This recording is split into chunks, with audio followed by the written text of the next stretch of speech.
یہ چیزیں تو چلتی رہیں، ہوتا رہا، لیکن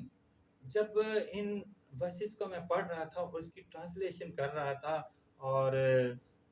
جب میں کل نفس ذائقۃ الموت کے ہر جاندار نے، ہر ذی روح نے موت کا ذائقہ چکھنا ہے، تو کوئی انجانا سا خوف میرے اندر جو ہے نا وہ بسنا شروع ہو گیا، اس نے اپنے پنجے گاڑنے شروع کر دیے۔ کس چیز کا خوف تھا؟ موت کا خوف۔ کون سی موت کا خوف؟ موت تو بھی سب کو آنی، موت سے تو چھٹکارا ہے ہی نہیں،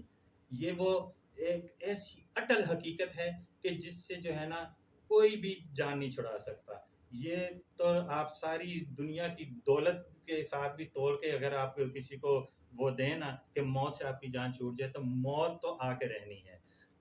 اس سے تو کوئی وہ نہیں تھا، اتنا کوئی خدشہ نہیں تھا کہ موت تو پتہ ہے کہ ہر چیز پر آنی ہے۔ ہمیں ہمارا تو چھوڑیں کہ جمادات تک پہ، اس زمین پر، اس سورج پر، چاند ستاروں پر، ان پہاڑوں پر، ہر چیز کو،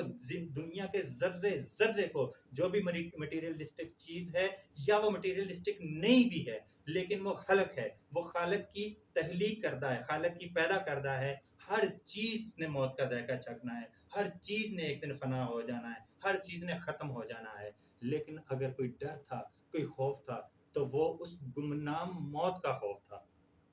گمنام موت کا خوف تھا کہ کہیں گمنامی میں ہی نہ مر جائیں۔ اپنی زندگی میں اس وقت 45 کو کراس کر چکا ہوں، 45 ایئرس کو کراس کر چکا ہوں، تو آپ اندازہ کریں میرے سامنے بہت سارے جنازے اٹھے، بہت ساری چیزیں ہوئیں، تو وہ جب میں نے دیکھا کہ لوگ جو ہے نا آتے ہیں اس دنیا میں، 40 50 60 70 سال گزارتے ہیں اور پھر چھپکے سے اس دنیا سے کوچ کر جاتے ہیں، چلے جاتے ہیں، لوگ ان کے پیچھے روتے ہیں، پیٹتے ہیں، خاموشی ہو جاتی ہے، گھر والے کچھ عرصے اس کا ماتم مناتے رہتے ہیں، وہاں بھی خاموشی ہو جاتی ہے، کچھ اس کے لیے صدقہ خیرات ہو رہے ہوتے ہیں، کچھ کل شریف کے ختم ہو رہے ہوتے ہیں، کچھ ذکر اذکار ہو رہے ہوتے ہیں، لیکن 2 4 دنوں بعد وہ بھی ختم ہو جاتے ہیں۔ اس کے بعد کسی کو اس کی کوئی ٹینشن نہیں ہوتی کہ یہ بندہ اس ہمارے ساتھ اٹھتا بیٹھتا تھا، کھاتا پیتا تھا، موج مستی کیا کرتا تھا یا نہیں۔ لوگ آہستہ آہستہ بھولنا، وقت بہت بڑا مرہم ہے اور لوگوں کے ذہنوں سے یہ چیزیں معدوم ہونا شروع ہو جاتی ہیں۔ رہ جاتے ہیں گھر والے جن کے وہ پیارے ہوتے ہیں، انہیں کچھ عرصہ اس کا غم ہوتا ہے، وہ قبرستان میں بھی جاتے ہیں، وہ صدقہ خیرات بھی کرتے ہیں، وہ نوافل وغیرہ بھی اس کے لیے پڑھتے ہیں اور ذکر اذکار بھی کرتے رہتے ہیں، لیکن یہ بھی ایک شارٹ پیریڈ تک ہوتا ہے، ایک زیادہ سے زیادہ 1 سال تک یہ چلتا ہے۔ جمعراتوں کے جو ہے نا وہ وظیفے دیے جاتے ہیں، پھر آہستہ آہستہ ایک دن آتا ہے کہ جمعرات کا وظیفہ بھی مس ہو جاتا ہے، اور پھر وہ مس ہوتے ہوتے ہوتے آخر وہ بھول جاتے ہیں۔ 5 سال بعد بہت کم لوگوں کو کبھی کبھار کسی شادی بیاہ کے موقع پر یا کسی محفل میں اس بندے کا ہلکا سا کوئی ذکر آ جاتا ہے، چھڑ جاتا ہے، اور اس کے بعد وہ ختم ہو جاتا ہے۔ 10 سال بعد نئی جنریشن جو ہے نا وہ گروتھ کر کے ایک لیول پر آ چکی ہوتی ہے، اور پرانی جنریشن میں بہت سارے لوگ وفات پا چکے ہوتے ہیں، ان کو اس چیز کا اتنا دکھ تکلیف ہوتی نہیں ہے، چونکہ انہوں نے اپنی آنکھوں سے دیکھا نہیں ہوتا، اس کا ذکر بھی ان کے لیے کوئی اتنا ضروری نہیں ہوتا۔ 15 سال بعد لوگ بالکل ختم ہو جاتے ہیں، 20 سال بعد وہ جنریشن جوان ہو چکی ہوتی ہے اور اس بندے کا نام و نشان تک باقی نہیں رہتا۔ یہ تھی وہ گمنام موت جس سے بڑا ڈر لگتا تھا کہ میں ایک دن میرے ساتھ بھی ایسے ہی ہوگا، ایک دن آئے گا میں بھی چھپکے سے اس دنیا سے چلا جاؤں گا، کچھ عرصے بعد مجھے کوئی جاننے والا نہیں ہوگا،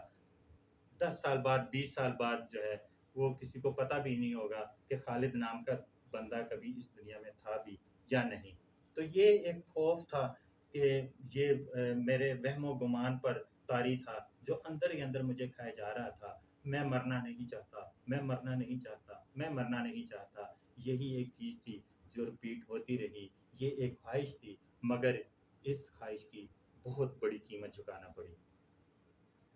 جب خواہش پوری ہوتی ہے نا تو اس کی بھی کوئی قیمت ہوتی ہے، ہر چیز کی جس طرح قیمت چکانی پڑتی ہے نا، جب آپ کوئی قیمتی چیز لیتے ہیں، بازار سے جا کے خریدتے ہیں، تو اس کی ایک بھاری قیمت جو ہے نا وہ ادا کرتے ہیں، اپنی اس دولت کے ساتھ جس سے آپ بڑی محبت کرتے ہیں، اسے بڑی مشکل سے اپنی پاکٹ سے نکالتے ہیں اور اس بندے کو دے دیتے ہیں اس چیز کو حاصل کرنے کے لیے۔ تو جب ख्वाहिश जो आपकी है जब वो पूरी होती है, अल्लाह ना करे कि कभी किसी को उसकी कीमत चुकानी पड़े, अल्लाह ताला से यही दुआ करनी चाहिए कि अल्लाह ताला अपनी गैब से हमारी ख्वाहिशात को, जो हमारी नेक ख्वाहिशात हों, उसे पूरा कर दे और हमें किसी इम्तिहान में, किसी कड़े इम्तिहान में हमें ना डाल। तो घर में शादी का समा था, हर तरफ शादियाने बज रहे थे, बड़े भाई के बेटे की शादी हो रही थी, सारे अजीज़ो अकारब कराची से, पिशावर से और कहाँ-कहाँ से जो बहनें हैं, भाई हैं और जो बाकी दूसरे चचा चचियाँ और खाला खालाएँ, ये सारे उस मौके पर मौजूद थे और ये बड़ा यानी कि गर्म माहौल जो है ना वो जमा हुआ था। खुशियाँ, हर चेहरा खुशियों से खिलखिला रहा था कि अचानक मैं अपने किचन में अपनी वाइफ के साथ ही बैठा हुआ था, कुछ कुकिंग कर रही थी और मैं उसके साथ ही बैठा हुआ था कि बड़ा भतीजा जिसकी शादी थी वो आया और उसने आते ही एक बम मेरे सर पे गिरा दिया। उसने कहा, चाचू शाहजेब का एक्सीडेंट हो गया है और लाश थाना फैक्ट्री एरिया में पड़ी है। शाहजेब मेरे बड़े भाई से छोटे भाई का बेटा था, वो भी मेरा भतीजा था। उसकी उम्र राउंड अबाउट 20 से 21 या 22 साल के दरमियान में थी। मुझे बहुत ज़्यादा प्यारा था। जब उसने ये अल्फाज कहे तो मैं मतलब आप समझ लें कि मेरी पाँव से, मेरी टाँगों से जान निकल गई। कोई समझ ही नहीं आ रही, जिस तरह ज़हन माउफ सा हो जाता है, जिस तरह कोई एटम बम जो है ना वो ब्लास्ट हो चुका हो। और थोड़ी देर बाद जब मैं थोड़ा-सा अपने होशो-हवास में आया, मैंने हवास बख्ता हुआ, तो पहले अल्फ़ाज़ जो मेरे मुँह से निकले वो ये थे कि गम-ए-राना शायर जोड़ पड़ो, गम-ए-राना शायर जोड़ पड़ो। ये पश्तो के वो चंद अल्फ़ाज़ थे जो मेरे मुँह से निकल गए, नादानस्तगी में निकल गए और उसके बाद ज़िंदगी बदल गई। थाना फैक्ट्री एरिया गए, वहाँ से लाश को उठाया और आके दफना दिया। ये 2018 की बात है और उसके बाद एक अजीब-सी सिचुएशन मेरे साथ शुरू हो गई। मैं वो बंदा हूँ जो मतलब शेर व शायरी का तो मेरा दूर-दराज़ का भी मेरा इससे कोई तल्लुक़ वास्ता नहीं था। शेर व शायरी तो बल्कि अगर कोई पढ़ रहा होता था, कोई सुना रहा होता था, तो उस महफ़िल में नहीं बैठा करते थे कि इतनी चिढ़-सी थी इस चीज़ से। लेकिन जिस चीज़ से जितनी ज़्यादा चिढ़ थी, वही चीज़ जो है ना, वो सामने आ गई और फिर रातों की नींदें हराम हो गई, दिन का सुकून तबाह बर्बाद हो गया। रात को सोया होता था, रात के 2-2 बजे, 3-3 बजे। अच्छा, इससे पहले ये सोचा करता था कि ये जो शायर हज़रात ये जो कहते हैं ना कि मैं हम पे जो है ना चीज़ें वार्द होती हैं, हम पे हार्म होता है, हमें पता नहीं चलता और ये चीज़ें वार्द होती हैं, तो मैं समझा करता था ये सारे जो है ना ड्रामेबाज़ियाँ करते हैं, अपनी चीज़ों को जो है ना वो प्रमोट करने के लिए और लोगों से दाद वसूल करने के लिए ये कह रहे होते हैं कि जी हम पे वार्द होती है। हम पे तो मैंने कहा कभी कोई चीज़ वार्द नहीं हुई। अगर कोई शेर बनाना भी पड़े तो मेरे ख्याल से हम तो हफ्तों-हफ्तों बैठ के तो उसपे जो है ना वो उसके रिसर्च करते रहें कि किस तरह बनेगा। लेकिन तब जाके मालूम हुआ कि ये वाक़ई ये हकीकत है कि चीज़ें वार्द होती हैं। तो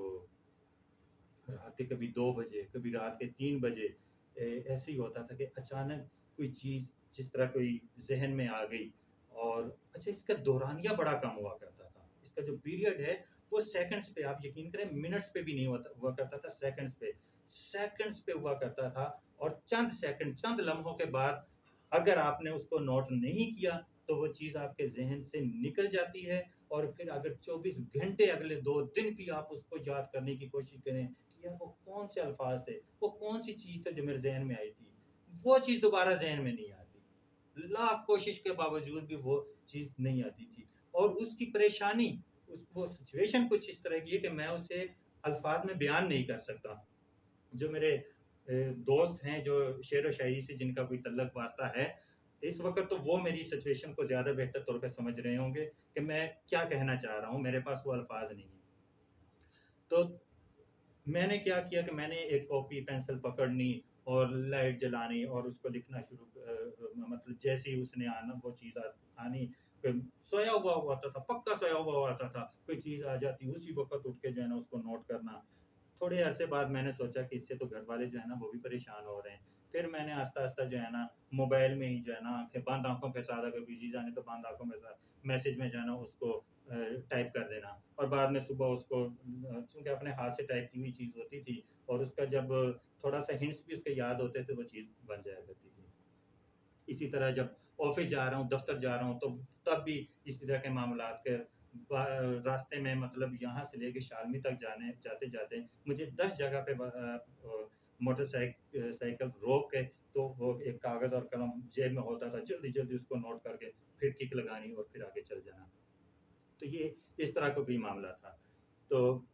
मैं इससे जान छुड़ाना चाहता था, लेकिन मेरी मिसेज़ जो जिनका नाम सफ़िया ख़ान है, वो मुझे इंसिस्ट करती रही कि नहीं आपने इसको छोड़ना है, ये जो आप वो जमा कर रहे हैं, वो लिख रहे हैं। उसने अपनी ये ड्यूटी लगाई हुई थी कि वो जो कुछ वो मेरे कागज़ात मेरी जेब से निकाल कर और डायरी से निकाल कर मेरे मोबाइल को पकड़ के उसके मैसेजेस में से वो निकाल कर एक डायरी पे जो है ना, इन चीज़ों को लिखती चली जाती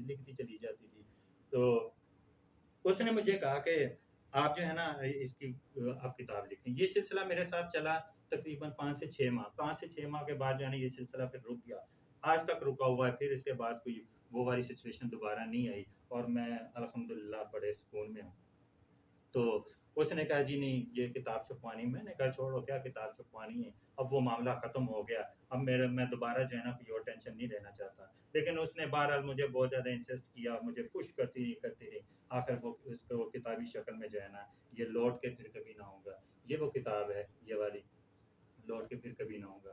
तो ये वो शायरी की किताब है, जो पहली किताब जो मेरी जो है ना वो पब्लिश हुई।